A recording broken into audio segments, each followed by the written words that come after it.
Hi, hello, happy 2021. This is a video about Earthjustice. I've made a few of these before, but there are more of you here now, so welcome, and maybe you haven't heard about how awesome Earthjustice is. Spoiler, they're great. Earthjustice is the premier environmental law organization, and what we do is use the power of law and partnership to really push for environmental policy that is for people and protects the planet.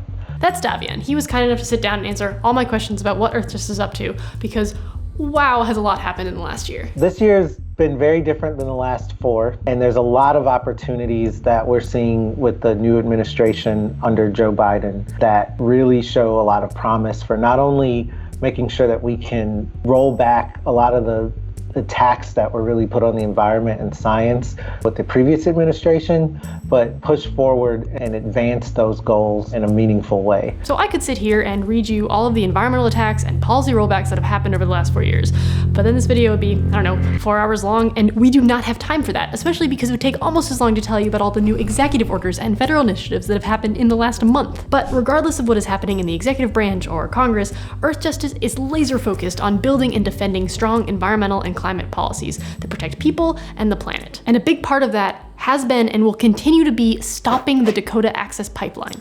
Earthjustice has been working with our clients, the Standing Rock Sioux Tribe, since 2016. We've had some really great court victories throughout that time that really showed that the pipeline did not follow the process that federal agencies are supposed to include stakeholder input and look at the environmental impacts of these major infrastructure projects. Okay, so here's a real quick Dakota Access Pipeline explainer for you. If you want to learn more, I'm including loads of links down below, but in short, in 2014, Energy Transfer Partners proposed the plans for DAPL, a 1,000 plus mile pipeline from northwest North Dakota to south central Illinois. It's designed to carry crude oil, which can basically be turned into any fuel from jet fuel to butane to the wax in candles.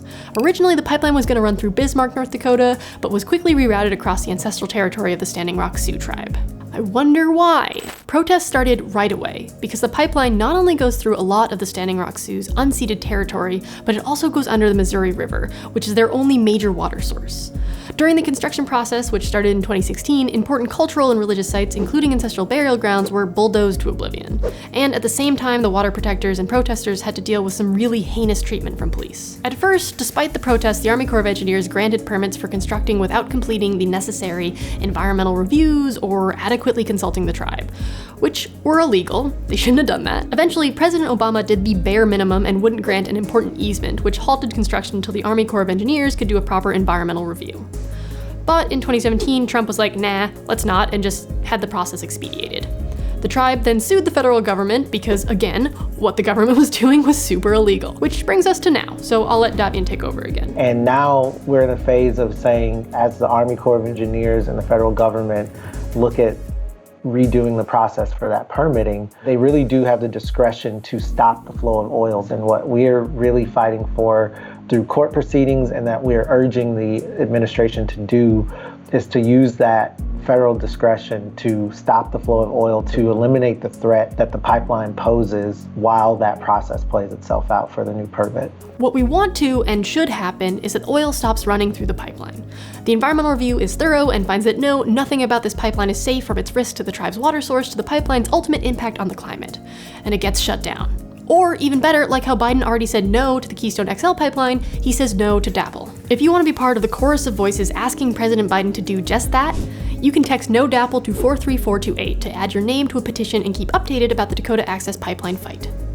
I really believe in the work that Earthjustice does, otherwise I wouldn't keep making these videos, but it wasn't until I spoke to Davian that I truly understood just how wide-reaching the work they do is.